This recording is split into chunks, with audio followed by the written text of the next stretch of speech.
God. Hello. Oh my God. Mic check, mic check, mic check. God.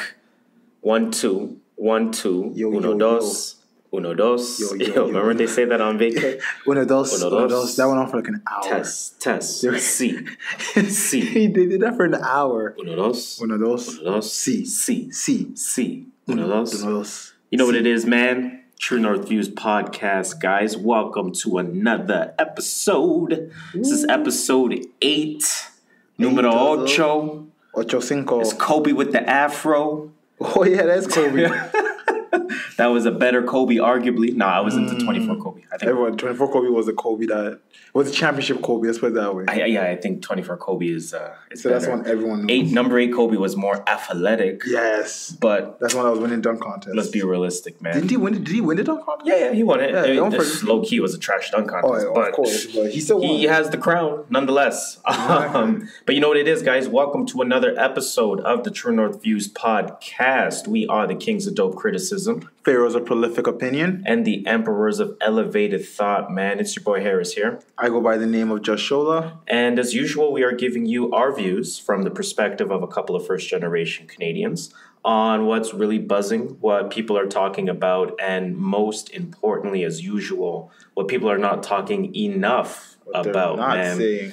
So let's get into this, man. Let's start the show off. I want to start it off. So we did mention last week we're gonna compile a little bit of a list of all of our unofficial friends. These are all the people that are getting the invite to the all-white party. Hey, the all-white party gonna be nice. The all-white party. Ooh, see how many of them respond. As you know, that's neither here nor there. But nonetheless, they're getting that invite. Yo, tell them who's Let's go. So let's go through the list here of everyone who's been an unofficial friend of the True North Views podcast thus far. I'm going to start that list off with Charles Oakley. Shout out. He was actually the first person to follow us. You know, he unfollowed us since, but it is what it is. We're claiming that follow. It is what it is. At the end of the day, we have the screenshot that says Charles Oakley has started following you. And so that's shout out to that. Shout out to Charles. Michael Rappaport. So he has communicated with us via direct message several times. Hey, shout out. So definitely an unofficial friend of the show. Joe Budden. So, of course, he replied to a number of our tweets. He's retweeted a number of our tweets. Tweet. That shows you that we have shit to say. And he's listening. Andrew Schultz, shout out to him. We went to his show not too long ago. Funny guy, funny as hell. Funny motherfucker. I got 551 loaded up. I'm going to play that on repeat soon enough, but... There were some jokes in there I didn't like. There's some that killed me. I don't want to ruin it, but the bear joke, that one was hilarious.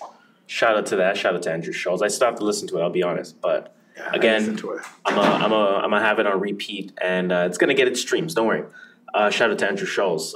Shout out to Miko Grimes. Several times. She getting free bottles at the party. As Miko Grimes responded to our tweets, again, retweeted, Instagram communications as well. Shout out to her. I Heart Miko podcast. That's a fire podcast. It definitely is. Who else, man? Who else do we got? Cypher Sounds. So shout out to him.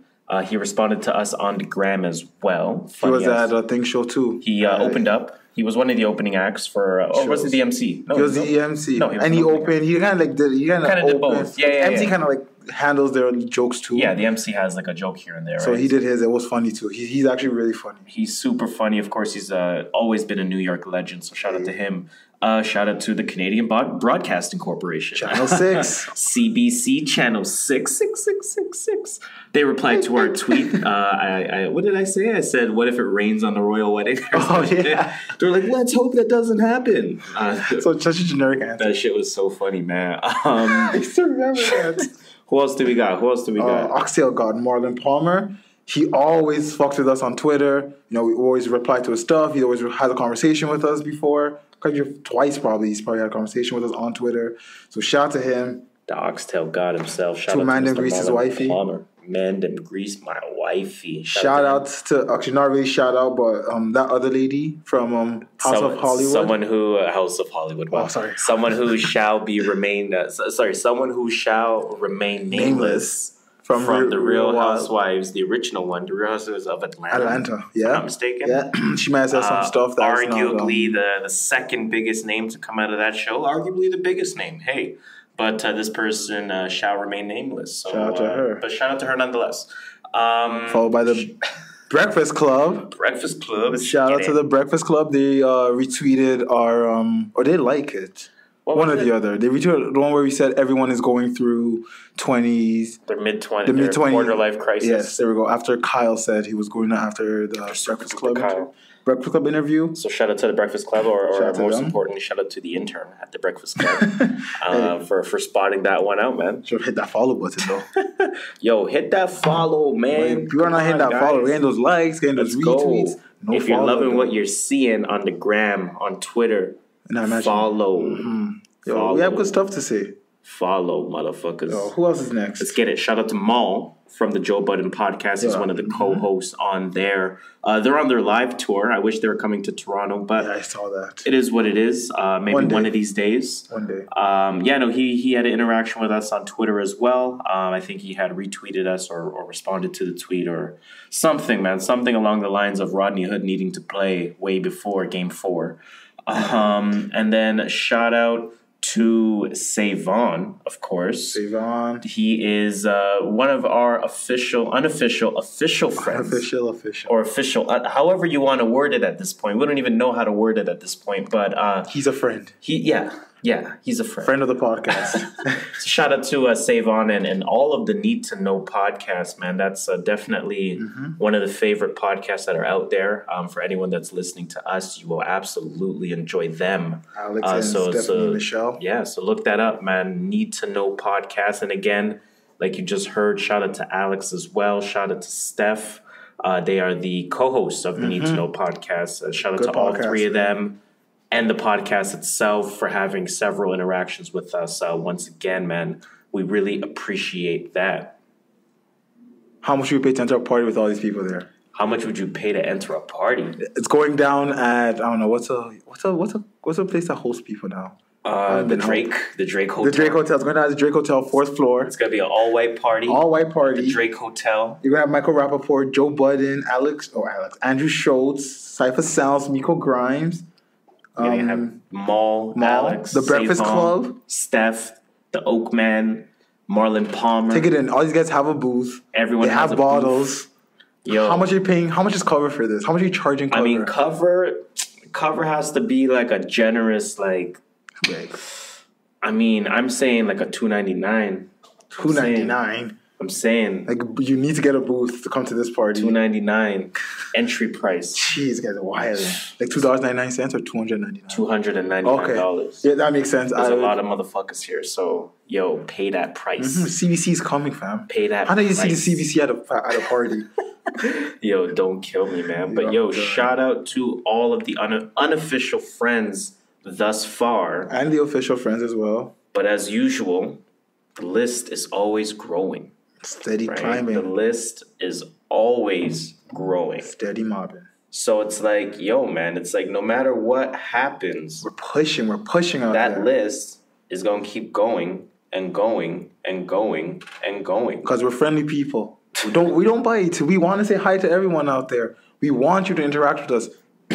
We want you, by the way, I'm coming off a little cough this week, a little throat thing, a little runny nose. So if I clear my throat a couple times, guys, just forgive me. But yeah, we're friendly people. We want to meet people. We want people to meet us. So yo, shout us out, celebrities, non-celebrities. Comment on our shit, celebrities, non-celebrities. We got you. We'll shout you on the podcast. Rate, review, comment. Follow us on Instagram. Follow us on Twitter. True North Views, all one word. TrueNorthPodcast.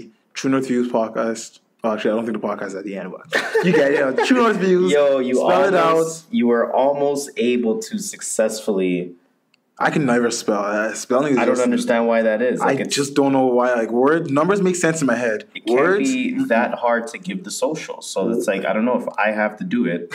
Words and letters every single time don't make sense in my head. True North Views, guys. Numbers it's all one word. On Instagram, it's True North Views. On Twitter, it's True North Views. On SoundCloud, it's True North Views.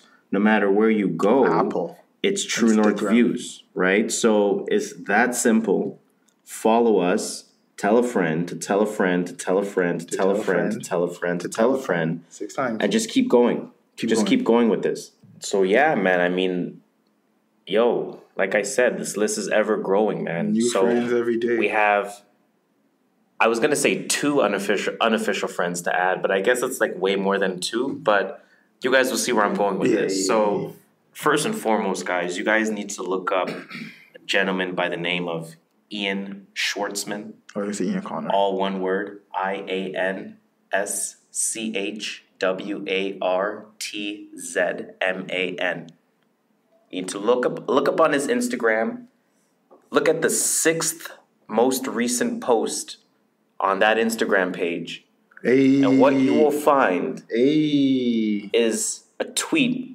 Tweet. From one True North Views. What? Who are those people? And you may ask, well, who is Ian Schwartzman? Ian Schwartzman works with The Pull-Up. Who is The Pull-Up?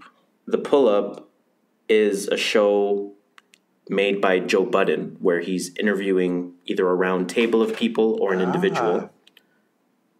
And we're creating that 1 degree of separation. Right there.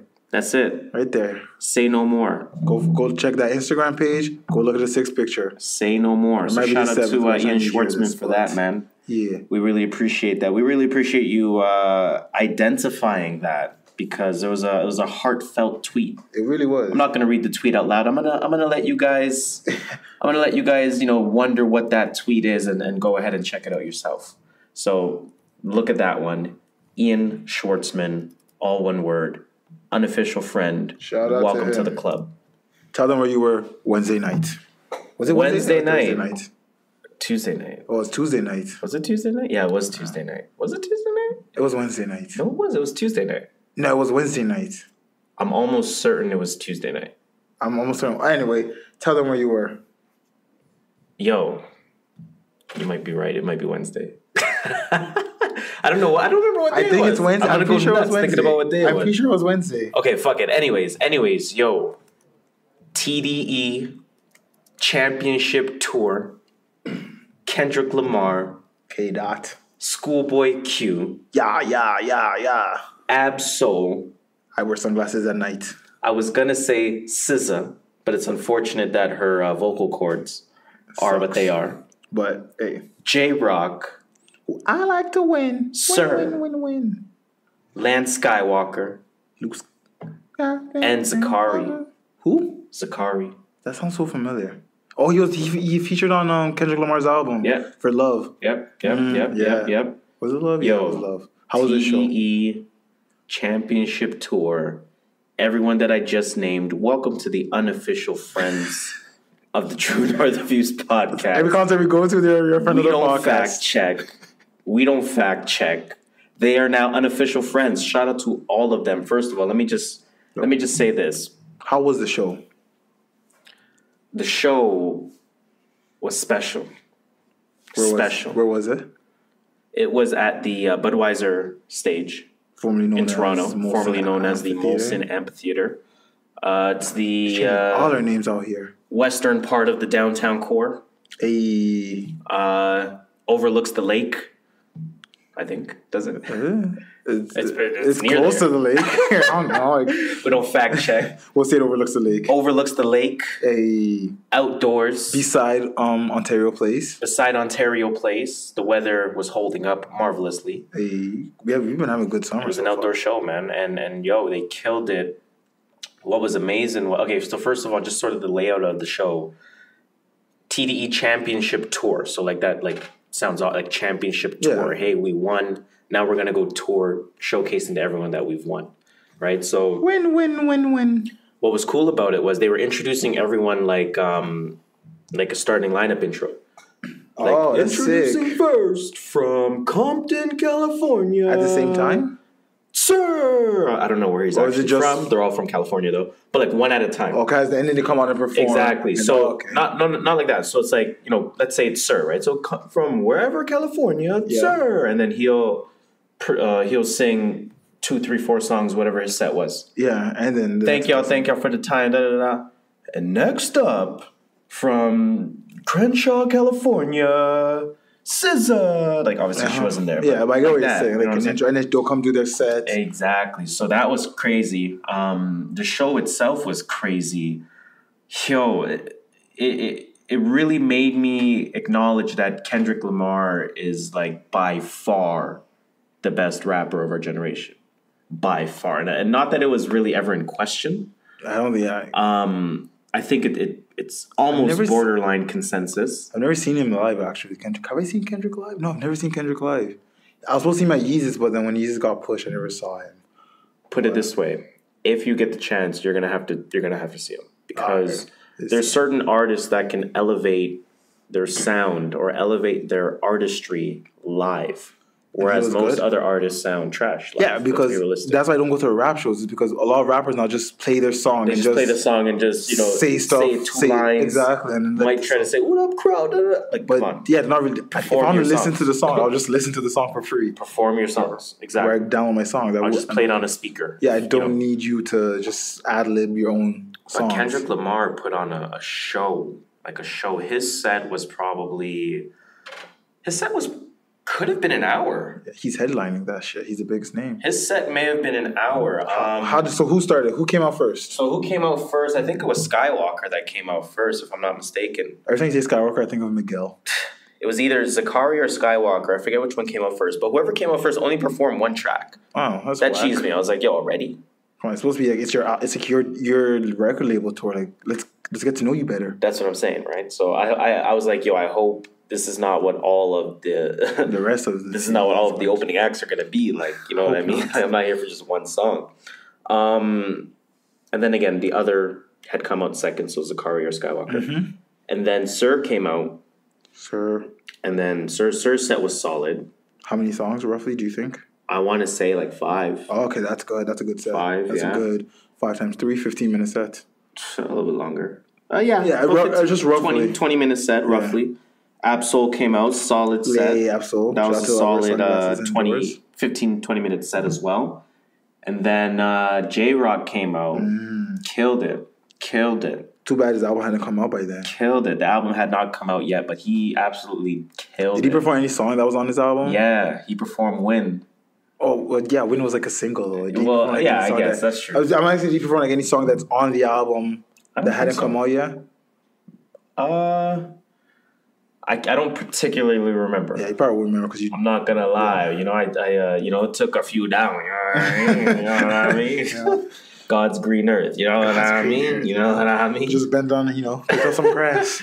So and then after J-Rock was Schoolboy Q. Yeah. He killed it. He absolutely killed it. He seems like he'll be good live. He performed a lot of Oxymoron tracks. That was his biggest album to date. He's like, how many y'all fucking with me since Oxymoron? And then everyone's making their noise. Yeah. He played Man of the Year to end off his set. Oh yeah, he has. Yo, come on, that was incredible. And then Kendrick came out, obviously. Ooh, how long was Schoolboy Q set? It was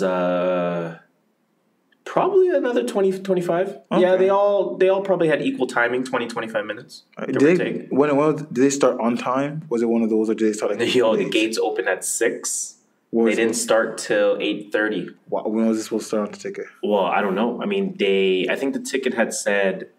We'll say like 7. The ticket may have said 8. This is what I think happened. The ticket, I'm pretty sure, said 8. Oh, okay. So 30 minutes. But then, no, hold on. But then it said 8. And then they emailed me, I think the day of the event, that said the time has been pushed up. So it was gates open 7, event starts 8. Mm-hmm. And then it was like, the time has been pushed up. The gates open at 6, the show starts at 7. Wow, and then it was starting at 8. Whereas I'm pretty sure they knew the whole time the show doesn't start at 7. Oh, they just wanted everyone in there. They just wanted everyone in from 6, right? Yeah. So 30 minutes basically is what the delay was. So it's not like the worst thing on the planet. I'll take that.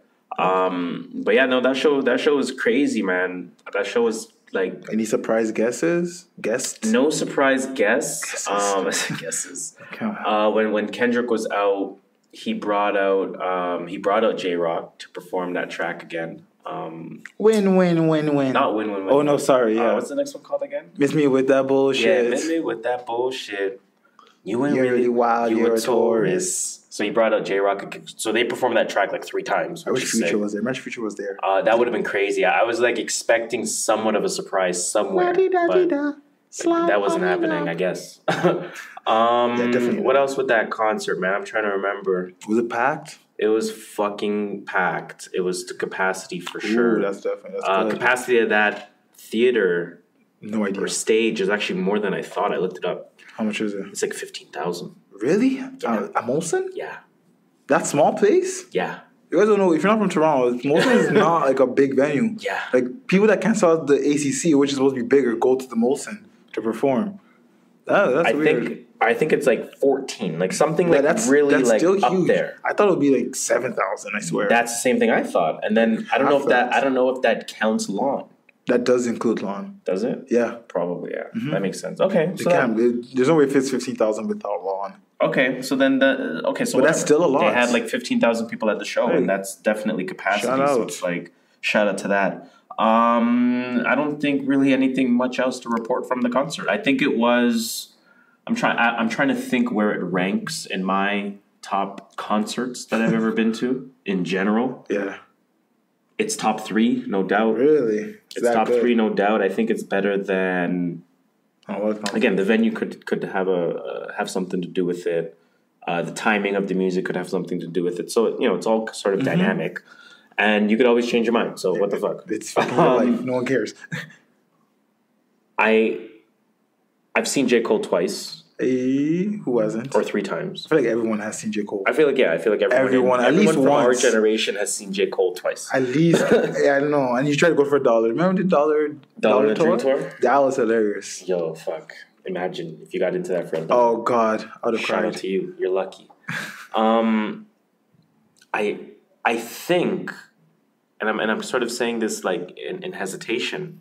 I think Kendrick Lamar's performance was better than J. Cole's performance. Really? From any J. Cole show. You think just because his album was like more different? Like I don't think Damn was different from 2014. Was it 2014? Yeah, Drive. And he did Love's Yours after too. I don't necessarily feel it was the music content. Now again, you've been to J. Cole shows. You're aware of the presentation in J. Cole shows. Yeah, he's all about. I almost want to say Kendrick's was at the very least right there. So he had good presentation too. He wasn't just on stage with the DJ and that's it. Like they had like background stuff going on. Great presentation, great background, great sort of quote unquote videos to go with the music. Okay, that's good. That's a good concept. Sometimes he was using the main level of the stage. Sometimes he was using the second level of the stage. Oh wow! Okay, that's good. There was a lot going on. Kendrick is a great performer. Good. You can tell he's studied the craft, and he's definitely the greatest of our generation. No doubt about it. Drake's still up there. Drake, you can't. No, Drake is. You cannot say not even close. When it comes to bars, not the same, but Drake is still an amazing musician. Drake can put music together. It's by far Kendrick Lamar. I'm talking everything. Like have you been to a Drake show? GOAT, it's everything considered. Drake's up there in the GOAT. It's lyrics. Drake is up there It's performing. I'm not saying Kendrick isn't up there. It's album sales. It's awards. It's whatever else. Drake Kendrick to me is 1A, 1B. He can no longer be 1B, which Drake would have to be if that's the argument you're trying to make. He can no longer be 1B because the lyrics aren't there. Aren't they there because he thinks he uses a ghostwriter? Because it's been proven that he has using ghostwriting. Yeah. So that alone, everyone uses ghostwriters. That alone, if Kendrick's lyricism is at, say, a 10 out of 10, or if you want to be critical, a 9 out of 10, and you thought Drake's lyricism was an 8.5 or an 8 out of 10, you now by default have to bring that down a notch to 7.5 max. I see what you're saying. So that alone is too much of a gap to have Drake as number 1 for me. That's as simple as it gets. So for me, it's like, I always say the Mount Rushmore for me, for my generation, is Drake, Kendrick, Cole, Wale. I'm one of the only few Wale's. I put a chill to Wale's face, and I'm taking Wale off that Mount Rushmore right so now. Wale we know for sales reasons, for not song making, not even close because the songs are great. But for sales reasons, you kind of can't consider him there. You can. Unfortunately, it's part of it. But you have to think what sales relates to your music somehow. No. Don't diss his music. Yes, it does. Don't diss the music. No, it doesn't. His last album was not that great. I'm going to move on from that. His last album was not that great. Everyone would tell you move that. On from that discussion. Because you're Wale stand, or it's like how I'll say everything about... I'm definitely going to move on from that discussion. Someone is good. I don't see Wale on Mount Rushmore anymore. Let's agree to disagree there. There we go. Cole, you can't put there, unfortunately, as much as I want to put Cole on there, because his stardom just isn't as big as Kendrick and Drake's. Oh, definitely not. That's something that I've accepted. Hey, it happens with everyone. Not everyone can be a Drake. It is what it is. Mm-hmm. So that leaves you with Kendrick and Drake. The lyricism alone sets Kendrick apart. I see what you're saying there. That's it.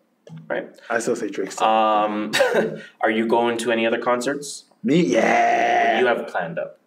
In July, I think it's July 24th.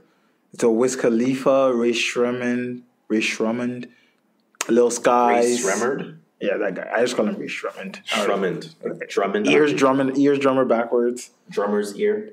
Lil Skies. Ooh, can't wait to see that. And OT Genesis. I don't care about OT Genesis.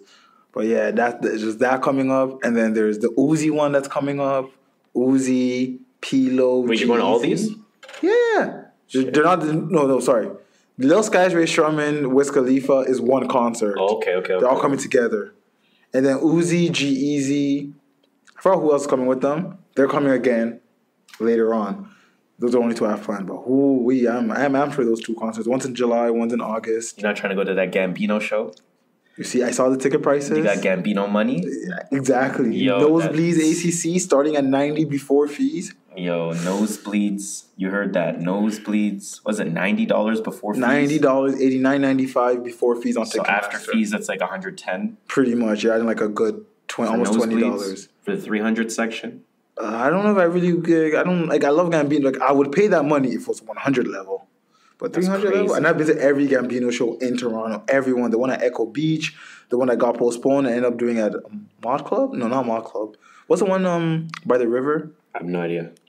It just got Rebel. What Rebel used to be called? Sound Academy, I think? Sound Academy. Yeah, Sound Academy. There's another show he did, which I went to, I can't remember where. I've been to all his shows, so it sucks that, I don't know. We'll see. We'll see closer to the date. Hey, man. Money. Exactly. So yo, keep playing our views so we can get money. Yo, we gotta get that money so we can go to shows and give you guys all that news. Let you know if you should go to it or not. It all comes full circle, guys. It does. But let's dig deeper into this music potpourri, man. So where else do we want to go with music? New Nas? Did you listen? Okay. Nasir. Obviously, I heard it. I didn't listen to it. I guess you can put it that way. Okay. And I've only heard 4 tracks on it. Okay, so because it dropped hella late. Who the hell? Yo, what's wrong with fucking Nas? So Nas was. What were they saying? Nas is trying to learn how to upload it or some shit. I could upload it. Why they doing him like that? Yo, man's old. Like that? Come on, he's not a dinosaur. Is he the same age as like Ye and Pusha and all them, or is he slightly older? He's probably older. I feel like he's older. I doubt it. He's like... When did it might have came out in 99. How old was he in 99? If he was 18, no, he was older than 18. If he was 22 when Illmatic came out in 99, 20 years later, he's like 42. So he's probably in his early 40s. Let's find out. Nas is... Yo, the internet is not really like telling me anything that I want to know. Just say how old is Nas? The internet is 44. There we go. Oh, of course, I said 42. Pusha's 40. Kanye's 40. Kanye's like 41. Yeah, 41, 42, something like that. So 3 years older. Is it that much of a difference? Yes. I'm fucking Yo, don't kill me. But anyways, moving back. Did you listen to the Nas album? I listened to it, actually. I listened to it a lot. It dropped too late. What I want to say is this. So I listened to it a lot today. Mm-hmm. Right? So before we started recording, because I really wanted to take it in. I really wanted to give it its fair shot. Yeah. On first listen, I listened to it last night. Okay, I didn't listen to it last night. Yo, I was on another planet last night. You were probably off the Akmadi too, so that I was tired. I was on Mars. Pluto, if you know what I mean. He was on Pluto. You know what I mean? And I was listening to the Nas, and I was like fading in and out of sleep. And I remember saying to myself, I'm not really feeling this that much. I'm kind of disappointed. Let's just say the opinion has completely changed. Did you listen to it this morning? I listened to it I listened to it, I think, 4, maybe 5 times in a row. Damn. I really wanted to take it in. Because it's like, the first couple listens, I was like, yo, this is not that, it's not that good. Like, I liked it, the first few songs I heard, but sorry, go on. I'm basically putting it on a barometer of Kanye. Are you elevating this person past production that they've received in the past? I see what you're saying. Now, here's the thing with Nas. Nas worked with DJ Premier. Mm-hmm. DJ Premier is up there as one of the better and you DJs. Can't get any better than DJ Premier with a New York rapper. Mm-hmm. So it's like Kanye will never be as good with production as DJ Premier was for Nas. Mm-hmm. I see that for Nas. That alone makes me sort of set a bias on the album. So do you think the production was better with this or his older albums with DJ Premier? So, I mean, it's nowhere close to Illmatic. Oh, yeah, Illmatic's It's nowhere close to It Was Written, obviously. Mm-hmm. I actually really like It Was Written a lot. But they are good beats. I would say that. It's good beats. It's good production. It fits Nas's sound. Nas, to me, needs a sound that sounds like a fucking, godly, Roman Empire, Pharaoh, Egypt. You know what I mean? He needs that godly type of... He's giving a message. He's not just saying, I'm going to club, I'm trying to get these girls. He has, a message. You need to have, the right tone to fit the message. Exactly. I know, yeah, I see what you're saying. So, and I feel like Kanye did successfully do that. I was, from the beats I've heard, the 4 tracks, I did purposely just take in the production. I was like, 10 years ago, Nas would have never rapped to any of these beats. It just was not in his... if someone probably said, Nas, here's a beat for your album, he probably, those beats that Kanye did this time, he'd probably be like, hell no. So I do think the production is completely different. I was into Nas is a work of art with his lettership. That's that thing. Wait, penmanship. Yes, I said lettership. Don't kill me. His penmanship is a work of art. Still continue that as well. That was the lyricism was good. The production was good. The songs were good. I don't really have anything negative per se to say about it. The only thing I would say about the album is that, to me, maybe the flow, and I'm not saying Nas's flow, I'm saying the flow from song to song. Maybe the flow wasn't completely there. You think that had to do with the beats? Because that's what I thought so too with some of the songs. I felt like, was it the beat? Because well, I mean, it's like... he's not used to rapping to those kind of beats. I don't think it's the beat. So think about it this way. So when you heard Daytona, as an example, and you remember What Would Meek Do transitioning into the final song, Infrared. You also remember the song before Santeria. I forget which song that was. Can't remember the name, but yeah. And how it linked into the Santeria beat. So it just followed more of a cohesion song to song, in my opinion. I don't feel Nas's album followed as much cohesion. That's not to say it's just all over the place, but it just didn't really... I think if it landed with that cohesion, it would have been an extremely great album. But I think because of that, again, in my opinion, lack of cohesion from song to song, I have it as a really good album. Obviously, you can't throw a great title on there so soon for any body of work, I feel. It is. You got to give it some time. So I'd say it could be an extremely good album if it had that cohesion. But for now, I just say it's a really good album. Okay. From what I've heard too, it's a good album, 4 songs deep. I feel like I've listened to it enough times to give it a rating. And I would say my rating at this point, again, let's set some context to that. I'm going to sort of adjust some of my ratings too. KOD was a 9. Daytona was 8.5. Did you say 8.5 or 9? 8. I probably said 9 before, but I'm adjusting 8.5. Or I don't want to be too critical, but again, I might adjust those later. So 8.5. Kitsy Ghost, 7. Yay, 7. This album by Nasir, 8. Okay. I'll give Kids See Ghost. I've increased it to an 8. Yay. I'm leaving at 7.5. I don't think it was an amazing album. Daytona, I'll leave at 9. KOD, I'll leave at 9. Yeah, that's why from what I've heard from Nas, it's about an 8. But that's just one listen to 4 tracks. Yeah, so it's hard to. Yeah, hard to get it. Don't hold that against me. All right, so fair enough. So let's move on from there. I think that's the shortest amount of time that we've talked about something Kanye related. Because we talked about Kanye for how many weeks now, and we still have Tiana Taylor coming. Jesus Christ! But I'm excited. I heard that stuff is going to be good. Tiana Taylor's album, I can already tell you, is going to be a 9 out of 10. You think it features Iman Shumpert on it?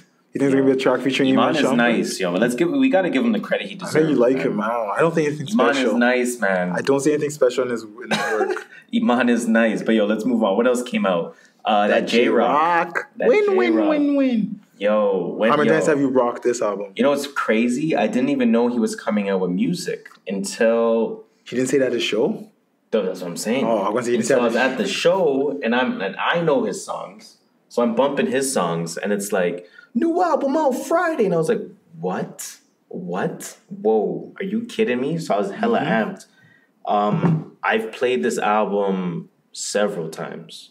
I can't tell you how many, but several times. Once, and I played it once when you played it. This is a really good album. It's good, you know. This will be his coming of age album. This will be the album that finally gets him recognized on a national scale. I see that. I can see that with this album. It's that good. There's a lot on here. There's a lot of great lyrics on here. There's a lot of distinguishable songs on there, memorable songs on there with catchy hooks, songs on there with catchy beats. It sounds like a Kendrick album. Like none of it's mumbling. The way Kendrick would make his album, that's how that sounded. Yo, a curated album, yeah. Good features. Kendrick was featured. Jeremiah was featured. J. Cole. Are you kidding me? SZA. SZA was on it. Yeah, I remember I heard. I was like, "Who is this girl?" I forgot about her. Yeah, SZA was on it. So great Future, like you said as well. Future was on it too, right? Yeah. Oh yeah, from Win. No, not Win, bro. You keep confusing the tracks. The other one. Oh yeah. Miss me with that bullshit. Yeah, with that bullshit. I always forget about that. I always say win. Because I really like that Win track. I think it's so good. What did you think about the J-Rock though? You listened to it a few times as well. So I'm never going to act like I listen to J-Rock. Like, I've heard a few of his stuff because I used to listen to Black Hippie a few years ago. That's TDE's Kendrick, Absol, Schoolboy Q, and J-Rock. They had a group called Black Hippie. So it's probably would have been before TDE officially? No, it was when they all were TD, but this was like 2012, 2011 days. Right. Kendrick was still fresh. Absol was still fresh. Oxymoron hasn't even come out yet. So I listened to like their stuff individually, and J-Rock was the person that I took in the least. But I never crossed him out as a bad rapper. I just said it wasn't. Yeah, but it wasn't me. It happens. So the sound came. I said, well, I like J-Rock. I like TDE. I like Black Hippie. I'm like, why not? Listen to it. Bumped on my way home from work, and I was like, whoa. It's pretty good.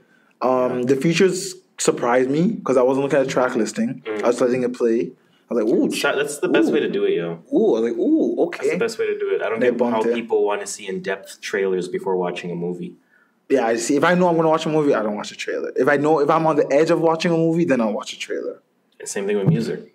Right, so like you said, you didn't look at the. I like seeing the title and like when I listen to the song and then I hear the title, I'm like, okay, I agree with. I can relate like the title, you want to see for sure. You want to not memorize, but you want to remember. Yeah, you just want to. Because like you said, like you didn't see it. You didn't see the track list in advance, and when Cole came up or when Kendrick came up, you're like, oh shit. Pretty much, kind of made you more excited, right? Half the time I was like, did the album end? Is it playing album radio, Spotify, all the Spotify listeners? That's what I thought it was.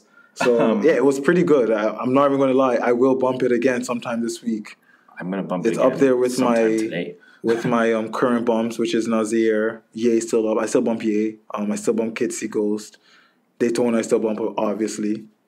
Pretty much. But those albums are so small. It's almost like I'm bumping one song. Yeah. To be honest, just one 20-minute song. 25-minute albums or 20-minute albums. One car ride and I'm there. Do you have a rating for that J-Rock album? Well, the 2 times I've heard the album in full, Yeah, I'll give it like an 8 right now. Yeah, I agree with that. I have it as an 8 as well. It's a good album. Really if you like album, rap music, you would not be disappointed. Let's put it that way. There's a couple tracks, man. The Bloodiest. So of course that's the first track.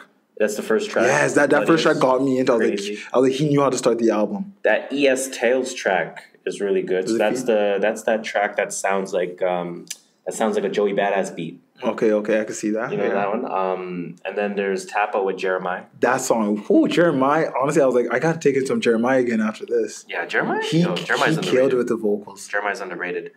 There's Broke Plus Minus. Yeah, Broke was good. There's a Wow Freestyle with Kendrick. I love that Wow Freestyle. I think Wow Freestyle I played twice in my car. I was like, whoop, end song, put it back. Let's be realistic here. The whole album is fire. If you like rap music, you will like this, I swear. You will like this. So again, that is called Redemption by J-Rock. We give it an 8 out of 10. Go listen to that shit. Moving on. This is all you. XXL Freshman List I know shit about been released. The only thing I know about this XXL is that JID is on there, and shout out to JID. Yeah, JID's underrated because he's sick. Yeah, I thought he was a girl for the longest time. I never actually looked more into like who he is. First of all, when I find musicians, if I look into who you are, I'm probably not going to like you. That happened to me with Tekashi. I knew who Tekashi was before I heard his first song, and I was like, well, I don't want to like him. If I didn't know who Tekashi was, I probably would have liked him. But yeah, the freshman list got released Wednesday, Thursday. Few names on it, few names not on it. I don't care about who's on it. That's what everyone's talking about. My question is, do you still see this list as a credible source of these people are going to blow up in the next few years? Well, my answer is, have I ever seen that list as a barometer of who's going to blow up and who's not? No. And I've never seen legitimacy in XXL. In the late 2000s, it was the list like... Yeah, when it was actually a hip-hop magazine. Yeah, so that's what I'm questioning. Like, is XXL a staple in the hip-hop community anymore? No, I think the freshman list has been done since about 2013, if I'm not mistaken. I would have to go back and take a look at who's on the list, but I think freshman's been done for a while, man. I don't think it's credible. That. I agree. I don't think... Do you think there's something they can do to make themselves credible at this point? Like, what's the XXL freshman list? You know what someone said? Someone said at this point, it's cooler to not be on the list. You get more buzz. That's silly. So, because like, for example, on this XL, there's only 9 people rather than 10 because Lil Skies was supposed to be the 10th spot. Mm-hmm. And then he turned it down saying he doesn't care about XXL, that it's not credible. It's bullshit. They're just doing it for views. People that say that are like people that act like they don't want to win a Grammy. But then Drake turned on this list, and Drake said, "You're too late." Nicki Minaj turned on this list. She said, "You're too late." Amigos turned on the list. They said, "You're too late." This is in the past. Tory Lanez turned on the list last year. Mm-hmm. He said, "I should have been on the year before." So that's these guys that just have ego. I don't think that it speaks to, like you said, if they had said it's too late, then it's not a question of whether XXL, it's better to not be on the list, because at that point, it makes no difference whether they're on the list, right? Like, they're already hot enough to a point where on list or off list literally makes no difference to their stardom. So at one point, this list used to be people you've probably heard maybe 2 of these people on the list, which is what everyone wanted. Right. Which is what everyone still wants, which is what I want from this list. I want it to be, who is this guy? Let me go find his music. Okay, yeah, I can see why this guy will blow up. So now, I'll tell you some people on the list. Lil Pump.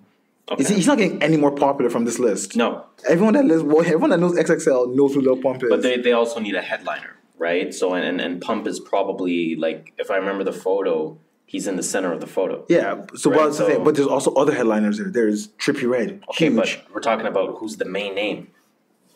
Lil Pump. Okay, but who on that list? We don't even know who the list is. You have the list open, right? Yeah. Who on that list don't you know of, other than Stefflon Don, probably? And I know Stefflon Don. I heard on she was on Rick Ross's, on a Rick Ross. I'm looking at a picture right now, and there's 9 names, like you said. 1, 2, 3 of them I can't tell you. Okay, it's probably Wi-Fi Funeral. You probably don't know. Don't know who that is. I can't remember this off the top of my head. But that's what I'm saying. I want people more like Wi-Fi's Funeral. Who's the girl? Stefflon Don. Never heard of her. You've heard her on a few features before, but she's never had a single that blew up. And then the dude beside Block Boy JB. Yeah, Block Boy JB's on that list. No, there's a guy beside him. I just don't like him.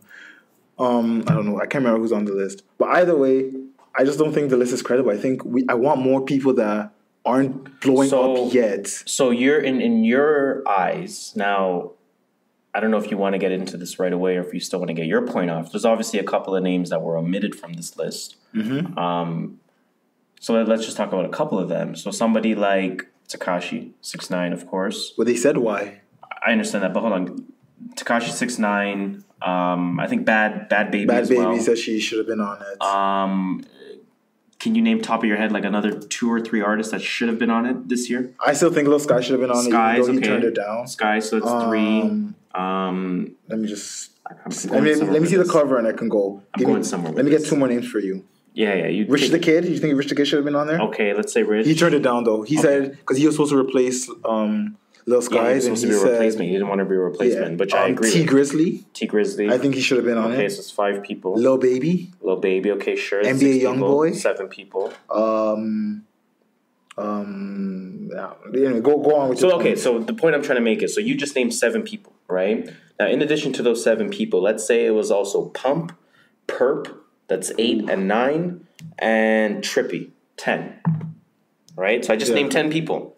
If you saw all 10 of those people on the cover, based on your definition, you'd be upset. I would be. Yeah, I agree. I would be. Right? I'm not saying some of these guys shouldn't be on it.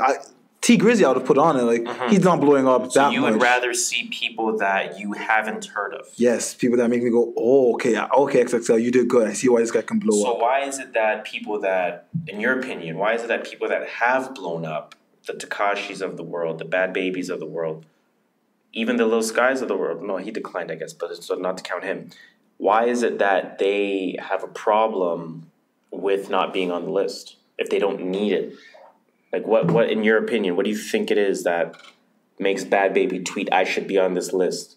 Well, she just didn't make the list because, or whatever. Like, I don't know why she didn't make the list, but her not being on the list, I don't care about.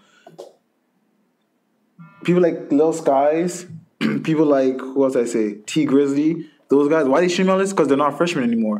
I know, but I'm saying to you, they don't end up making the list and they complain about it. Oh, I see what you're saying. So I'm not saying the people that haven't. I'm saying the people that have complained about it, I deserve to be on it, like a Bad Baby and like a Tekashi. Those are the only 2 examples that I'm aware of. Mm-hmm.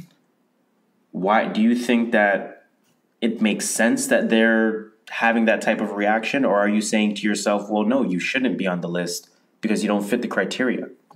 Yeah, they should be on the list because they don't fit the So the criteria is you should be new enough to a point where we haven't heard about you. Basically, is what you're kind of saying. Yeah, like you shouldn't have a top 100 Billboard song, top 40 song, and be on this list. At that point, it's like no, like everyone knows who you are at this point. Your XXL is not raising your popularity. Right. Okay. Because I remember when this list came out, like in 2010, I'm looking at the list. I'm like, who's this guy? Who's this guy? Who's that person? That's what I want to be like. Well, we're also in an era of like music is news. Easy, not even the music. News just wasn't as available. That's true. I do believe right. Like information wasn't as available. We would have to, sift through your MySpace page rather than just see a quick synopsis of every single thing you've ever done via your Instagram. That's true. It is. Right? It was. We didn't have Spotify. Just search the person's name. Exactly. And find it. We would have to let someone tell you LimeWire or whatever. Like through word of mouth. Like go listen to this person. AZLyrics.com. LimeWire. Remember LimeWire? Holy fuck! That was viruses waiting to happen. But yeah, man. What else you want to talk about with this XXL stuff? I was actually going to go more into the magazine. Is it still credible? Is it still? Do we trust it for hip hop news? Do we trust XXL? XXL says, I have an interview with someone. Are you running to XXL to go with, let's say, Jay-Z, because you like Jay-Z. Is there anything Jay-Z? Well, I mean, to me, to answer that question, it would be a question of how's their journalism. I think we've reached a point where the journalism almost succeeds the name at this point, right? So if it's a good journalist and it's written well and it's in-depth and it's information that you're looking for, like when J. Cole did an interview with Vulture magazine. Mm-hmm. No one was really checking for Vulture magazine for a J. Cole interview. Oh, of course not. Right? It could have, let's say it was XXL. Would the interview have been as good? I don't know the answer to that. So where I'm going with that is it's not a question necessarily of are they still a staple in hip hop? To me, at least, it's more of a question of can they still provide good journalism? When's the last time you ever picked up it? When's the last time you ever read anything from XXL that was not freshman list related? I couldn't tell you. Oh, yeah, okay. I couldn't tell you. That's what I want to say because I couldn't tell you either, to be honest. So, I mean, is it still a staple then? In your opinion? No. I used to go there for album reviews. They used to have the small, medium, large, extra large on the reviews. Oh yeah. And I used to go there all the time, but now they don't do it, or they don't do it. So what is it now? It's almost strictly word of mouth. It pretty much is. Honestly, the freshman social media reaction, right? The freshman list is all they have at this point, I believe. So this is coming from someone that lives all the way in Canada, so we don't. Not New York, because in New York it's probably bigger. You're saying all the way in Canada, like that far. All I'm trying to say is that in New York it's probably bigger because it's from New York. This is, again, as usual, the premise of our show, which is we're giving you the Torontonian perspective on how we feel about all of this, right? Sometimes we're going to be spot on. Sometimes we might be way off. And that's our story, and we're sticking to it. In Canada, they ain't that big. You see the new Drake video, the I'm Upset? I haven't seen it. I don't really check for Drake stuff, I'll be honest with you, man. Like, albums, okay, but like new videos, this, that, clothing, that, I don't really care. But apparently this has to do with like a reunion. Yeah, it's Degrassi. Shout out to everyone that watched Degrassi. I used to watch Degrassi. I used to watch Degrassi. All the OGs are back from season 1 Degrassi, like from when What season did Drake get shot? I don't know, 4 or 5? Can't remember. I probably didn't watch since the beginning, but I can probably tell you I watched a lot of season 3, 4, 5, 6. Yeah, so some of those guys, pretty much everyone in those seasons, the stars of the show were in the video, and it was just a reunion. They all went back to Degrassi High. So this is just like a regular 3-minute video for however long I'm Upset is, or is this like a quote unquote cinematic experience? It's like, where it's like 7 minutes. It's actually it's like 6 minutes. So there's like a little build up. Okay. And then the video happens, and then there's a little minute and a half at the end of them talking, and some Jay and Silent Bob were in there, and they were talking, and there was a fire, and it's honestly a lot of Degrassi references. You should take it in. I think at least once. What's the public reaction to it? Just a Degrassi reunion. It was pretty good. Like, something special. It's not like, wow. It wasn't like his Don't Worry, Give Away Money, God's Plan video where it's like, wow, he's doing such a good thing. But it's just like, it's a decent video. Drake should have never entered this beef, man. Well, do you think he was undefeated until the beef? Pretty much. Well, he wasn't expecting it. What else was it? Block Boy JB. He wasn't expecting Lil Baby. No, he wasn't on the song with Block Boy. Yeah, he was. Oh, then the Lil Baby song after. The Lil Baby. Oh my God, he was undefeated. He was lining himself. He was doing good. I told you, he was doing good. He was lining himself out, and then he loses a freestyle. Then he loses the battle, and then he loses the I'm Upset single because no one liked that. Taking that song probably did good. It's probably charting, but pretty sure it is. To Drake's level, it's shit because it's not like top 10. Pretty much. Let's move on. Oh, question. Go ahead. You think Drake's going to sing the World Cup anthem for 2026? No, that's wild. That's wild. Imagine that shit, yo. If I see that, man. Yeah, it's like, Drake singing the 2026 World Cup anthem. On. Now, part of you might be wondering, well, why would Drake be singing the 2026 World Cup? That doesn't really make sense. Well, there's a reason for that. If you want to go ahead and tell them. All right. It was announced yesterday by our lovely leader, Justin Trudeau. Lovely leader. That Mexico, U.S., and Canada won the bid to host the 2026 World Cup. Now, here's the thing. They won the bid, right? Does that mean it's guaranteed at this point? Yes, it's guaranteed. Okay. Unless something happens that they just say they can't host anymore, it's pretty much saying it's happening in U.S., America, and... Isn't this the first time that they, maybe minus like Soviet Union or some shit. Isn't this like the first time they're doing like more than one countries? I do believe so. And I do believe they do it in multiple countries sometimes, but they only give it to one country. So like they will say maybe Russia, but it might happen in a country right beside Russia. Oh, okay. Like Slovenia. Yeah, and stuff like that. I do believe it happens, especially for the Olympics. It happens a lot for the Olympics.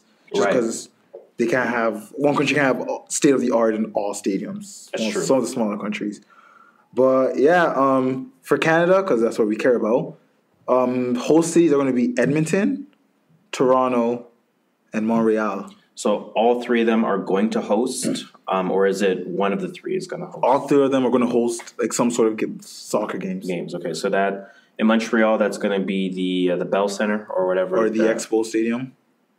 They wouldn't. Do you think they would? Nah, they would. Wouldn't they use where the Montreal Impact play?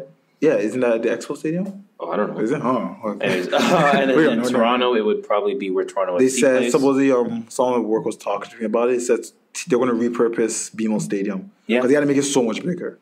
They already extended it. They got to make it so much bigger. Field. Yeah, how many people does it seat right now? I think it seats like 18, if not more. Let me tell you, Wembley Stadium in nothing London can be Wembley. Sits like 100,000. Yeah, Wembley. And it sells out for the Olympics. Or sorry, for the World Cup. Wembley is so massive. They've got to like be able to see like 30, 40 easily. And then Edmonton has a lot of shit. Edmonton has. And they have the Whitecaps, the Vancouver Whitecaps. Yeah, it's an MLS team. That's a whole different province. Because I was thinking they're going to build a new state. You said Edmonton. Oh, Vancouver, don't have the Whitecaps. Vancouver is in British Columbia. Edmonton is in Alberta. Okay. I'm pretty sure they have a soccer team. Don't kill me. They don't. They probably have a Canadian soccer team. Not an MLS, but I doubt it. But no, they have arenas, stadiums, etc. Like they have more than enough shit going on in Edmonton. But yeah, man. So there's that going on. Are they going to be building a new stadium? Like, is that something they're talking about, or? Well, it's still 8 years away, so I guess. Well, they would have to start now. It's 8 years away. Yeah, we just found out we're going to be hosting it earlier this week, so I guess talks will be in. There's no space in Toronto to build. Oh yeah, they would have to extend something in Mississauga, if anything. You think Mississauga? I was thinking like it could be Markham or.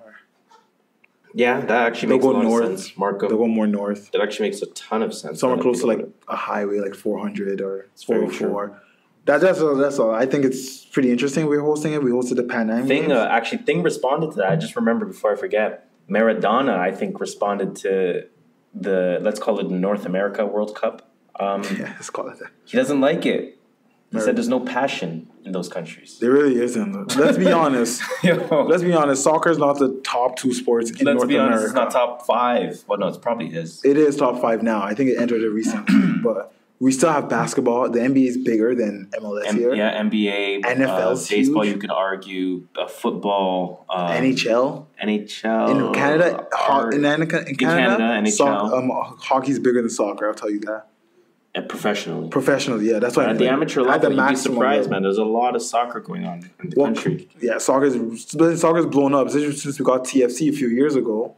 TFC came back in 2009, 2010. I can't remember exactly, but that helped develop and show Toronto actually has a bunch of soccer players that like playing soccer. Who knew? Here's my question. Another last question. Go ahead. So the host city or host country, by default, gets their team automatically makes it to the World Cup. Oh my God. Question, is Mexico, U.S., and Canada, all 3 of them are going to make it to the World Cup? Well, here's the thing. I think that's going to most benefit the United States because their team is a team that's on the brink, right? They actually should have been. Yeah, I think they lost like the last game. So it's like Mexico will be there. Mexico's in it right now. Yeah, exactly. Mexico will be there. They don't need an automatic bid to get in. Canada, there's no point of us being in it. Right? But the United States, again, being a brink on the cusp type of team. On the bubble. You bring them in, anything can happen, man. They can't score for their lives, but anything can happen. Right? They have Jose Altidore. They have, that's all I know. They have the guy with the dreads that plays defense. They have that other guy that plays for Toronto. Michael Bradley. Yeah. That's how much, see, guys, we love soccer. That's it. So let's get off the soccer stuff because neither of us are experts. Yeah, let's move on to our wheelhouse, man. Our wheelhouse. Let's talk about hockey. Some NBA hoops. Hockey, yeah, right. Talk about some NBA hoops, man. A superstar said he wants out of a city. Can you make a guess? DeRozan says he wants out of Toronto. No, incorrect. Kawhi Leonard says he wants out of San Antonio. This is reported, sources say type of thing. What are your thoughts? I saw it coming. He did not like the way the manager was treating him last year. What didn't he like? They're trying to force him to come back to play ball. As like you said, if I say I'm not ready, I'm on my contract here, don't force me. Because you think, I know we're not going to win against Houston, against Golden State. Why would I now try risking myself, knowing I'm going into my contract here, get another injury? Yep. I'm supposed to be a supermax player going into my free agency. I'm not going to risk that shit. Fuck that. That's true. But the Spurs front office probably saw it as, look, we need to sell tickets. They fought for that eighth or seventh. They faced Golden State, so they were 7th. Yeah. So they fought for that 7th spot. They didn't make it to like almost a week before. They wanted him to come in so they can get a better seeding. Yep. He says no, and they came before. So I'm taking it as like, well, you're not respecting me as a human, saying I'm not ready to play, but you're forcing me because your doctor said I'm ready. That's true. So what do you think about it? He wants out. I think I'm a little surprised. I'll be honest. I like the idea in San Antonio that their lineage of stars over the past 20 years, let's say 25 years. 20 years. Yeah, 20. Their lineage of stars have stayed with the team. The David Robinsons, the Tim Duncans, the Tony Parkers, the Manu Ginobilis. And it's almost a passing of torch to Kawhi Leonard. I think it's like Popovich. I just want to say, I think that's because of Popovich. I don't think they all stayed because... No, I understand that. I understand it's all because of Popovich. That's not my point. My point is that I just liked... Yeah. I liked that the superstars had always stayed with the team. Yeah. So that was kind of like, oh, man, I don't... Like built I find something really rare about, Dirk and Kobe, even though he requested a trade or whatever the rumors may be. Dirk and Kobe and who else? I can't think, like a Reggie Miller. It's too much pressure right now. You know what I mean? But like people that stayed with their team. Built not bought. It's pretty much that. I enjoyed more. Larry Bird, those type of people. Magic. You know what I mean? Like that's why, Golden State winning it was more satisfying before Durant went there because it was homegrown. It was Steph and them. It was all those motherfuckers that they accumulated. Obviously they picked up pieces like Iguodala, but it was like, hey, we're picking up a good supporting piece. It's not, hey, we're picking up the second best player in the league. Pretty much. So that's a different discussion. But again, I really value in my personal hierarchy of what's important, how I view a basketball player. It's that staying on the same team. It's loyalty, right? And again, it's not even necessarily the loyalty factor. It's just, I think it's cool that to play 20 years on one team. Yeah, I think it is. I think it's very impressive to do that. So again, he wants out. Thank you. It's for all the same reasons you said. I absolutely agree with that. But let's make a prediction. Where do we think he's going? Because I'm wild with the amount of predictions that I have right now. And I don't know which one to go with. The rumor of where he's requested to go to? No, this is a rumor. LA. Yeah, LA. Was it LA or New York? LA. So the rumor is that he's requesting to go to LA. Bus is New York, right? Yeah. Okay. Anyway, sorry, go on. Wait, Genie Bus? Yeah. Isn't Genie Bus LA? Oh, it's LA. It's LA. It's LA. Yeah, I messed it up. Yeah. New York is that guy that plays in a band. I don't know. Yeah. Anyways, I think I don't know. Okay, I have a couple of predictions. I want to hear this guy. I have zero predictions. I have a couple of predictions. So my couple of predictions are this. The Lakers don't care about LeBron. They're going to get Paul George and Kawhi. They can afford both players without giving up anyone, if I'm not mistaken. Right? If they want to go after LeBron as well, there's going to be something involving giving up Ingram, Kuzma, Josh Hart. Rondo? Josh Hart Rondo. And Julius Randle. Something's going to, you know what I mean? They can't keep those young core pieces like crazy. That and still...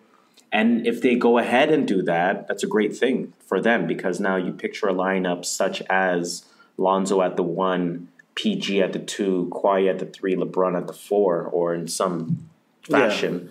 You have 3 players that are the same height and same length. It's crazy. And then you run a center.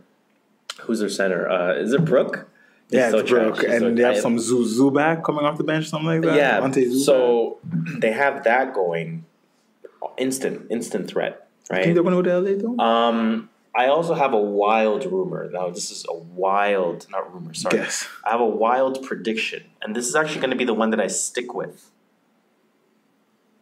Kawhi Leonard will join LeBron James in Cleveland. Yes, I was actually going to say that. I was going to say that when you're done. Like, I don't think LeBron's leaving Cleveland. In Cleveland. And I think he's going to recruit pieces to Cleveland. LeBron, to me, cannot taint his legacy anymore. He can't. He shouldn't. So what he has to look at is, I can't leave Cleveland, but if I stay on Cleveland, I won't win titles. How can I do this? Kawhi Leonard. Pieces. You got to bring the pieces you will fit. Don't let the front office. Well, he is the front office at this point. Exactly. Yeah. So, I mean, the ownership situation is the only thing I can see making LeBron leave Cleveland. But I think he's going to do heavy recruiting with Kawhi Leonard. But I think Kawhi Leonard might snake him and join forces with Paul George. But Is Kawhi from LA? Yeah, he's from LA. Okay, so there's rumors that he might go to the Clippers.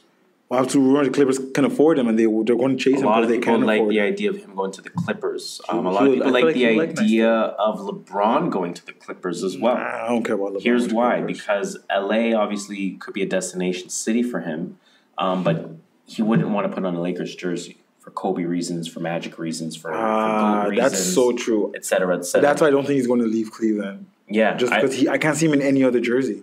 Okay, so we're talking too much about LeBron for a second. We're going to get to him shortly, but let's talk about Kawhi. So again, I'm gonna have two predictions. My official prediction is going to be that he joins LeBron in Cleveland. That's my official prediction. Mm-hmm. My side prediction, if I can make one, if I may, is that Kawhi Leonard goes to the Los Angeles Lakers.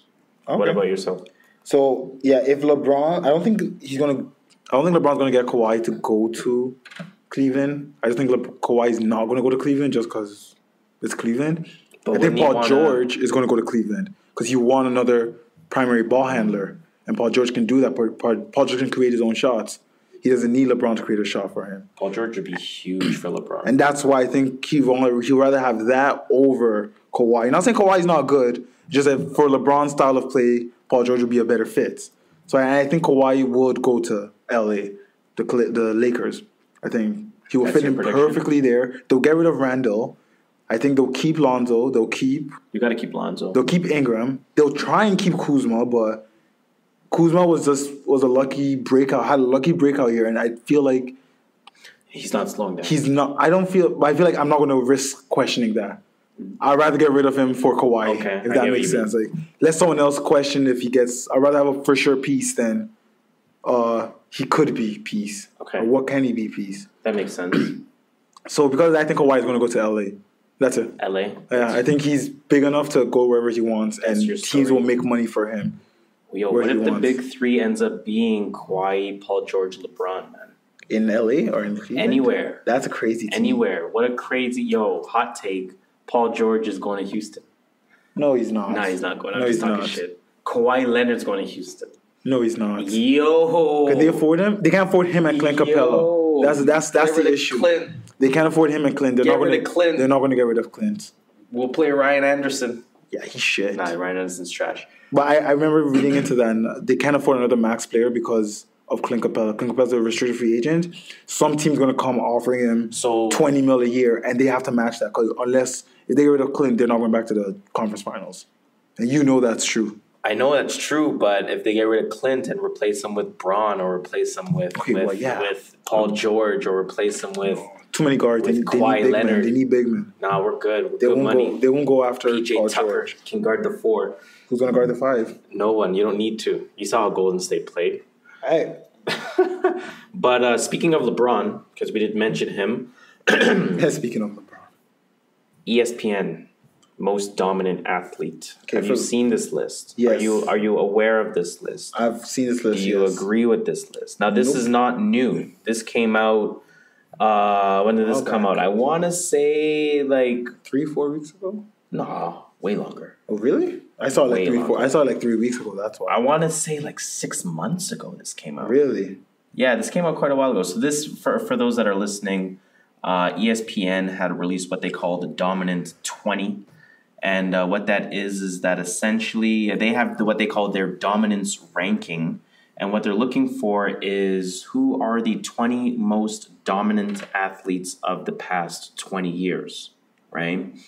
Now, before we get into the list, now the reason why we're looking at this, again, it's not new information, but the reason why we had brought this up was because Serena Williams, we felt that she deserves some more credit for being recognized as one of the GOATs across any sport, period, right? Mm-hmm. Now, before we get into the details of this list, because I'm going to ask you to make a couple guesses as to where some names may or may not be. How would you define dominant athlete? What makes a dominant athlete to you? Dominant athlete. Someone who you should be scared to go up against. Right. Even if you are the best, or consider one of the best at your sports. when you hear that person's name, you're like, yes, that person is better than me at that sport. I think that's dominance. Not only, some people say winning is also part of dominance. Just because you consistently win, you're dominant. Mm-hmm. But winning is not only dominance.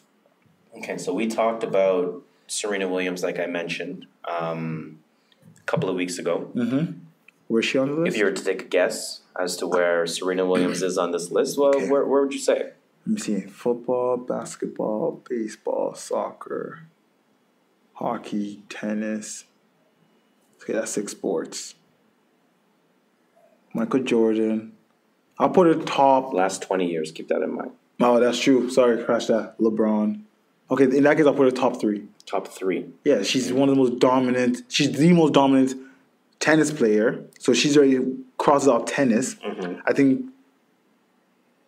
she's the most dominant. She will beat, I don't know. I'll put her top 3. Just put it that way. Top 3. I don't know who I'll put before her or after her. Serena Williams is number 12 on this list. Yeah, whoever wrote this list just wrote it for views. Some names ahead of Serena Williams, you ask. Yes. Michael Schumacher. The race car driver? Annika Sorenstam. What does she do? Ladies golf. You just know you're saying she's more dominant. Jimmy Johnson, also a NASCAR driver. Okay, no, I was talking about the football guy. the guy that owns the Star, what's it called? Not Stars, Dallas Cowboys. Yes. Peyton Manning.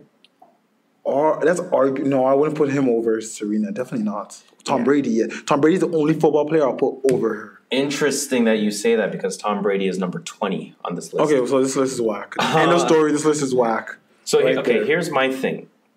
Where's LeBron on this list? I think that LeBron's number 2. I think it makes sense. Who's 1 if you ask me? Tiger Woods. And that makes perfect sense. At one point, yes. No, Tiger Woods is number 1. He was dominant? At one point, yeah, but... Period. He didn't keep that dominance. It's not about keep. You got to remember how long he was dominant for. You can't just say keep it because he's not maintaining it in the last 4 years. You have to acknowledge the previous 20 years before that. Yeah, but you can't give me 10 years of a lot and then but it's 10 not years of nothing. It's not 10 and 10. It's like 15 years of literally the greatest human athlete ever. Greatest. And 3 years greatest golf player 3 years of mediocre. You're telling me that taints the legacy? It's been more than 3 years of mediocre. No, he's been mediocre.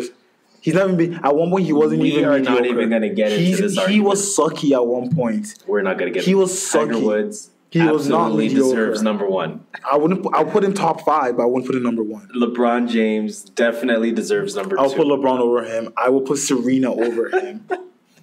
I'll probably put Tom Brady over him. This is gonna be a situation where we agree to disagree. And then I'll put him. I'll put him top 5. Don't get me wrong. He was dominant. He killed golf. Tiger Woods is number 1, but he's not top. He's not Tiger top. Woods is literally like top 1. I'll put him top 5 by far. Anyway, sorry. Go on. LeBron is consensus number 2. I'll put him number 1. I think. Right. To me, you can't tell me any football player is dominant. You can't. You just can't tell me that because there's too many factors involved. One person alone cannot win a game for you. Tom Brady cannot win without an offensive line.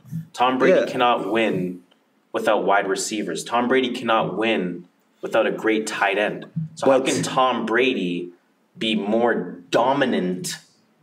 And I'm not saying you're saying this, but how can Tom Brady be more dominant than Serena Williams as an example? Because he makes other people great. And that's how that's the same way about basketball, saying how's LeBron more dominant? He needs 4 other people on the court at the same time. Dominant, but I'm saying he makes other people great. Okay, what Tom Brady does is Tom Brady doesn't just throw the ball to the receiver. Right. He throws the ball to where the receiver can only catch it. Right, okay. That's talent for you to be able to throw something where, there's 3 people are going to run to that place, but I only want one guy, if he does catch it, to be able to catch it. And if he can't catch it, the other 2 guys can. That's something that great quarterbacks can do in the NFL. And that's something Tom Brady does all the time. He throws people open. That's what it's called.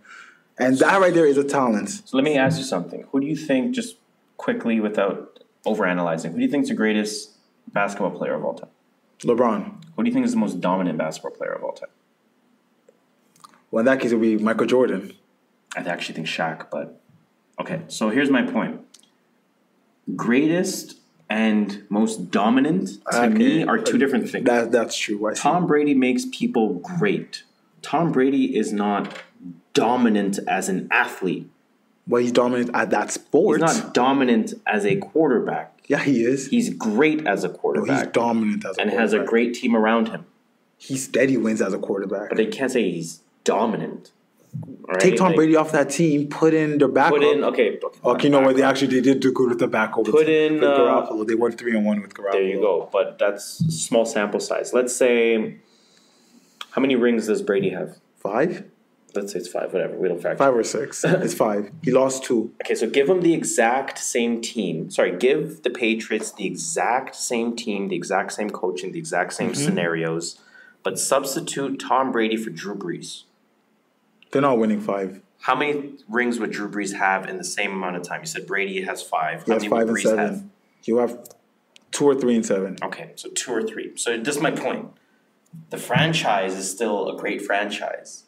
But you're telling me +2 on the ring count makes Brady dominant? Yeah, because it was. See, the thing about football is you need to watch football to see dominance. I get it. It's like Megatron. Megatron was an amazing receiver because he went up there, got it, and pushed people off him. Now you can go to stats and say, "Oh, he only caught 3 balls this game," but how did he catch those balls? ODB. He's dominant because he's doing some acrobatic shit to catch the ball. That's what makes him dominant. His ability to make people great in game situations is what makes him dominant. Sure, he only throws 50% of his throws are completions, but stats are different from. When it comes to dominance, I feel like you need to watch them play. That's why I need to say dominance, to see how much better they are than the competition. Okay. That's what dominance is, how much better they are than the competition. That's a great way to describe it. And with that being said, how much better they are than the competition, there's no way you're telling me any football player is that much better than their competition than Serena Williams is for her competition, than LeBron James is for his competition, than Tiger Woods was for his competition. See, everyone is was. Tiger Woods is also old and ready to retire. You can say was for Dale Earnhardt. You can say was for First of all, I don't put NASCAR drivers in it just because I don't know anything about NASCAR. I don't know what makes you good at your NASCAR driving. To me, you're just turning left and putting your foot on the gas. That's just to me. Okay, so let me read the list. I'm going to read the list really quickly and see who should and who shouldn't. If you don't know the name, we move on. So number 1, Tiger Woods. Number 2, LeBron James. Number 3, Peyton Manning. Number 4, Jimmy Johnson. That's the NASCAR driver. Number 5, Roger Federer. That's a great rating for him. Number 6, Anika Sorenstam. Don't know who she is. Number 7, Michael Schumacher. Number 8, Floyd Money Mayweather. You probably think he should be higher. You think surprisingly, no. Surprisingly, that was actually a rating that I agreed with a lot. Although he was great, you can't use overly dominant because there's a lot of people that, not that he ducked, he actually didn't duck. But he didn't fight, we'll see. But there were a lot of fights that didn't happen that could have been dangerous for him. Gotcha. So that's probably the best way to put it. Number 9, Marta, the Brazilian soccer player. I've heard of her. Number 10, Usain. That's a very fair rating. He was extremely dominant. He was. Number 11, Leo Messi. This is where I don't agree because I think Ronaldo is way more dominant than Messi. Number 12, Serena Williams. Number 13, Lauren Jackson. I agree with that. WNBA player. Lauren Jackson, beast. Oh, my God. Number 14, Cristiano Ronaldo. Number 15, Novak Djokovic. I don't agree with that at all. Number 16, Alex. You think Djokovic should be higher? I don't think Djokovic should be on the list. Okay, I don't think so either. As great as he is, he was never that dominant. Tennis became a big 3 with him, Federer, and Nadal. Yeah. Right? So he was never the dominant figure in tennis. And if he was, it was only for 2 years. It wasn't enough to be 15 on the list. Yeah, actually, he has 12 Grand Slams, which I'm With his 5 Grand Slams a year. And if no, it's 4. But it's hard. No, 12, I thought there was 5. 12 is a great number. No, 4. But Roger Federer has the record. He has 20 Grand Slams. I think Pete Sampras has, 18 if I'm not mistaken. I could be wrong there. 14 if I'm not mistaken. Rafa Nadal has 16 Grand Slams. Djokovic has 12. It's hard to win Grand Slams, man. Number 16, Allison Felix. That's a great rating for her. She's sick. Oh my gosh. Number 17, Barry Bonds. That's a solid one. Number 18, Mike Trout. Too early. Too early. How old is he? 22, 23? 25 or something. He's so young. He's too early. Although he has... he's bound to have once in a generation. He is.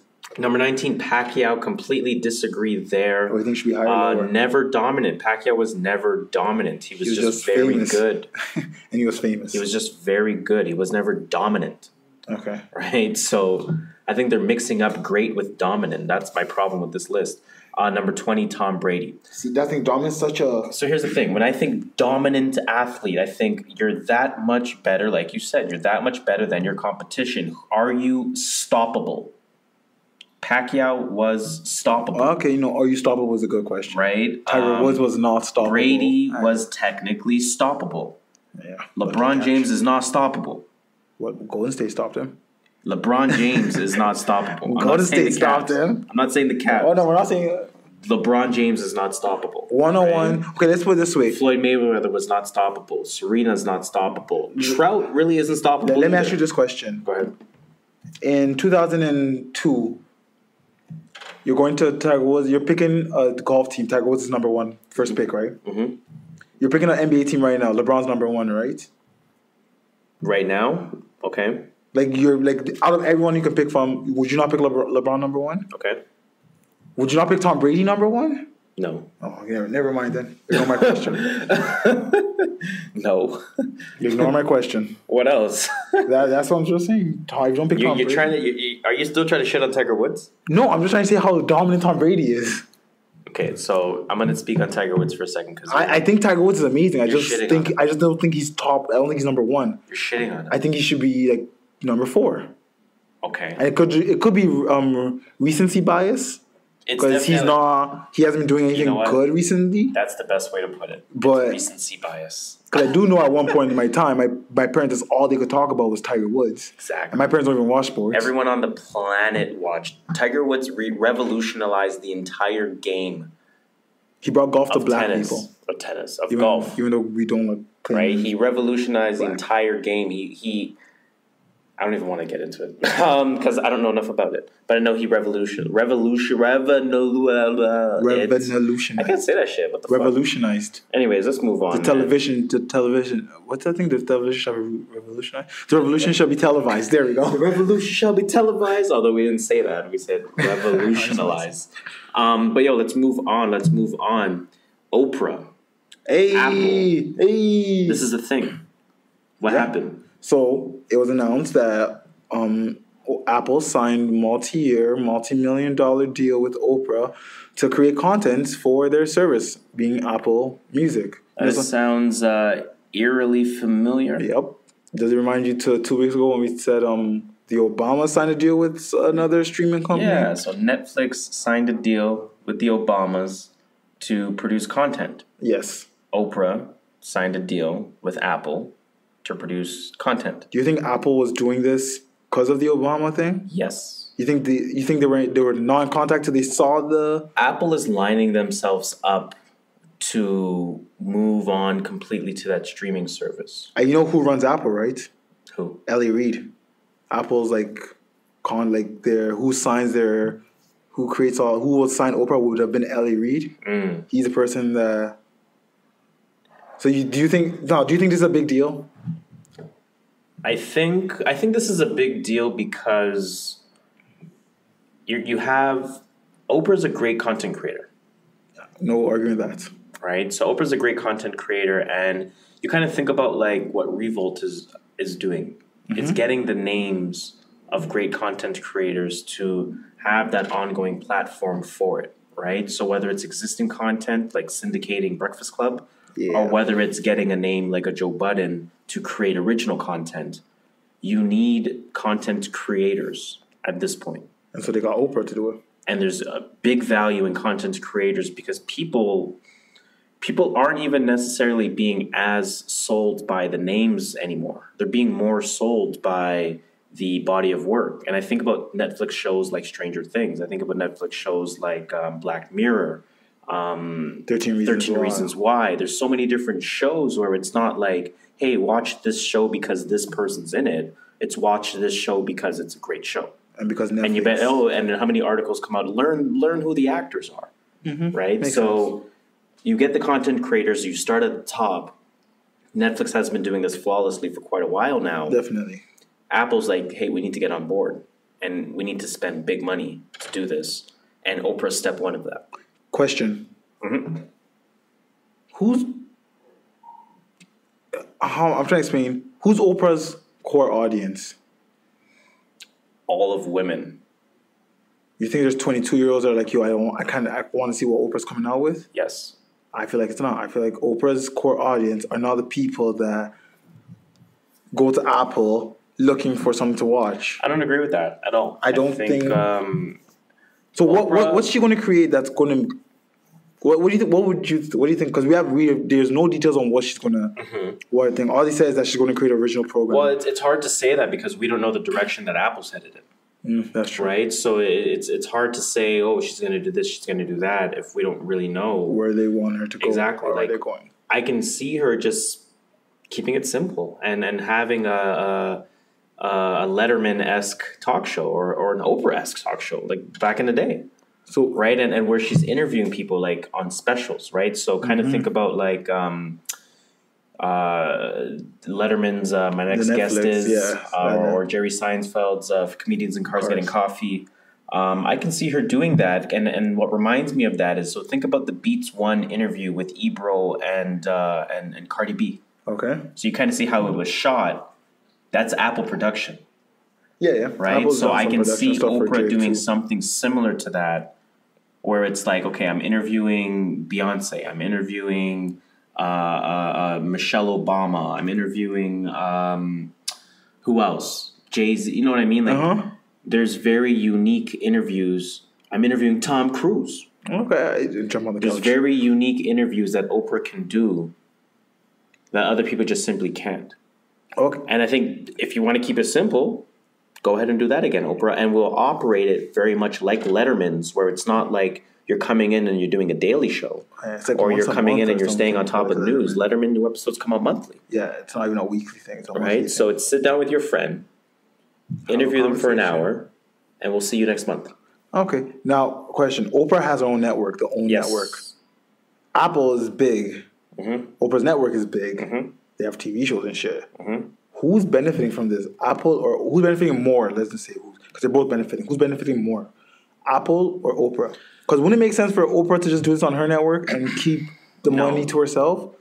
Like now she's got to split the money with Apple, or Apple's got to pay her. I don't think there is a question of who benefits more. I think it is a mutual benefit, like you said. They're obviously both benefit, but I don't think there's an answer to that question, because I think what it does for Apple is it gives Apple legitimacy. It gives them a big name. It gives them an existing audience who will now tune into their stuff. Okay. And then what does Oprah get out of this? Whether she needs it or not is debatable. It gives Oprah relevancy. It gives Oprah visibility. It gives Oprah longevity. Yeah, so her network is not that out there. Right? Like her network's not that out there because it's a premium channel. It is. It's not. When those private channels are always like that. Exactly. I don't know. They get no government a single funding. show on O Network. I just know the one that got canceled because it was about slavery. Right. So I don't know a single thing on O Network yet. 80% of people have an iPhone in their hands. You're right. 50% of those people go on iTunes. Yeah, 30% of those people will see an Oprah show on there. No argument there. That's true. That's what my question was. I want to know how this benefits Oprah. Yeah, and why she wanted to on her own network. It's a big move for Apple, for Oprah. I'm very curious to see how it looks like it's all going down in 2019, like across the board with the Obamas, with Oprah. Who's next to be signed to what? TMV's about to be signed to who? Ellen. She already has like her CBS deal or wherever her Ellen show is. You heard it here first, guys. You heard it here first. Ellen is bringing her talents to Hulu. I'm taking my talents to Hulu. We see it coming, guys. We see it coming. Let's move on though, man. Should we wrap it up? We're 90 minutes in. Yeah. 90 minutes in, guys. We're bringing down the time, man. We're bringing it down. So let's end it off with the usual, man. Let's end it off with that S. That crazy Canadian shit, guys. Now, as usual, crazy Canadian shit is going to be those stories that you hear that make you say, what the fuck? That make you raise your eyes, that really make you scratch your head and sort of puzzle either what's going on with the world or what's wrong with the world. These stories, obviously, they will be coming from Canada, of course. Sometimes Toronto, sometimes outside of Toronto. Yeah. This time around, I know we've been giving you guys a lot of outside of Western Canada stories, some Vancouver stories, British Columbia, Alberta in general. So this time we wanted to bring some of the stories back to the greater Toronto area. Now, I have a couple of stories, so I'll just read the ones that I have here. 2 children were rushed to a hospital after a shooting at a Scarborough playground. Now, did you? Yeah. I actually saw it on 6 Buzz. Shout out to 6 Buzz. And the first thing I did was go CP24 because I'm like, this has got to be like horrible. This is horrible. That had to be an accident. That had to be like maybe a kid brought it by accident or a kid was playing with their friends. But no, it turned out it was a grown-ass man. He went to a kid to a playground, started spraying up the place. Rush it? I didn't even read the story. I just read it. And it's just like, why? What do these kids do to you? First of all, if you're into that gang stuff, keep that shit with the gang stuff. Right. Don't bring the kids into this. Don't bring the elderly. Don't bring the innocents. That's the rule. That's always been the rules. Let's keep it that way. Last I heard, one of the girls was in life-threatening condition. Life-threatening condition. Yeah. The other one was in serious condition but stable. Jeez. And this was about 2 days ago. So I don't know what's changed since then. But all I'm trying to say is, guys, if you're into that gang shit, I don't knock the hustle. Everyone's got to eat somehow. But keep that shit with that shit. Keep that shit with the gang shit. Real shit. Don't get the kids involved. Don't get the elderly involved. Don't get the innocent involved. It sucks. Sad shit. It sucks. I mean, 2 kids that have to, go through that trauma. We don't know how it's going to impact their them parents, for the rest of their families. Right? So, thankfully they're alive. Exactly. I think I had actually read that neither of them are in life-threatening condition anymore. Good. I think, to hear. If I'm not mistaken. I hope they catch that nigga. But nonetheless, man, that's traumatizing, man. That's scary for everyone in the area. So be safe is the usual message, man. How you can tell kids they can't go to the playground and play no more? Exactly. It's the damn playground. It just sucks. I have a story that's even more sad than that. Now, this happened in Mississauga. Jesus Nice, we know what Mississauga is. The secret family? Secret family in Mississauga. Shout out to Jesus Nice. But again, it's a sad story, so I don't want to make light of it. Mississauga mom charged for leaving baby in a locked car for 90 minutes. Wow. Come on, people. What do we even say at this point? How many times is this going to have to happen before people realize don't do that? If you can't take care of your kids, don't have kids. That's all I can say. Simple. If you know you're not ready to take care of a kid, do not have a kid. Simple. What happened to the kid? Did they break the window? Did someone break the window? Well, I mean, it says here the child's mother had been shopping in a nearby store for approximately 90 minutes. She went shopping. It's not like she went Wow. Okay. Yeah. So the lady was 29 years old. She's been charged with abandoning a child and failing to provide the necessaries of life. It's a big thing. That's fucked up, man. So it's like I don't even really have words for that. I just think that's crazy. I don't understand. Crazy is the right word for it. What makes you want to say this shopping trip is worth keeping my child in the car, even if the temperature was okay? Don't you think aren't you fearful that somebody's gonna walk by and take your kid or something? That's why I said they shouldn't. If you can't think like that, you shouldn't have kids. That's insane to me. I just don't understand. If you take that offensively, take that offensively. Don't have kids if you can't take care of them. Straight up. That's what it is. Straight up. I'll leave the last one for you. Okay, this one was not in Canada. I hope everyone saw it.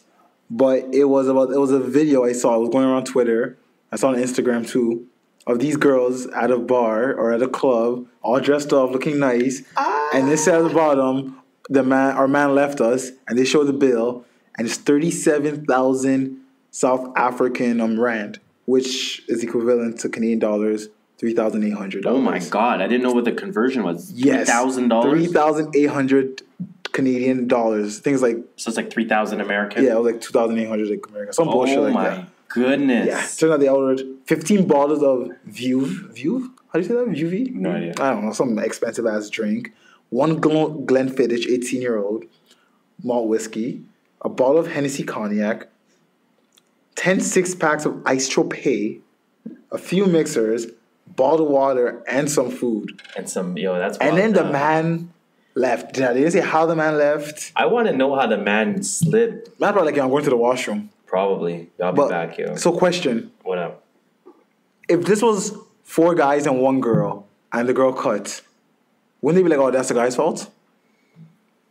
Yeah. Like, why did the guys be like... Yeah. So is this the girl's fault? Absolutely. Okay. Absolutely. Okay. Cause I think I double hope, standard on I'm not going to this. say I think. I'm going to say I hope we're in an era now where we can acknowledge that was a stupid move by those women. Yeah, they thought they were getting some free drink. Probably weren't going to give them man on tour anyway.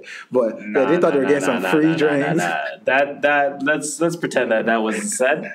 But go ahead. they probably thought they were getting some free drinks, $37,000 worth of drinks. Yo, that's fucked up, man. Now, suppose they've cleared the bill somehow, but the club didn't say how the bill was cleared. Did you think they ended up actually paying it, or do you think like the club just said fuck it? Like, I think what can we really do? Then the club hired them as bottle waitresses. Yeah, that's crazy, yo. It's like, what the fuck? It's not Canada. Make that be a lesson for everyone to be careful. Be careful who you party with. Be careful who you club with. Because that shit just might, bite you in your ass. $37,000 bites. Say less. But yeah, I guess that's pretty much all we got. Yeah, you just heard bare man's talking, guys. So continue the conversation by telling a friend to tell a friend to tell a friend to tell a friend to tell a friend to tell a friend to tell a friend. Is that 6? Is that 7? No, whatever. Too many. Just tell a friend. So, of course, guys, this does bring you to the end of another episode of the True North Views podcast. Now, once again, I go by the name of Harris. You can call me JustShola. And stay safe. It's that simple. And what's the number 1 rule? Watch out for them wastemans, bro. Watch out. The streets is watching. TNV. And they're watching for the wastemans. Episode 8. So you better watch out. You know what it is. True North Views podcast, guys. It's TMV. It's episode 8. Back to our studio, We out. Like Kobe with the fro. We're cutting it off. 8 to 24. Yes. Get it.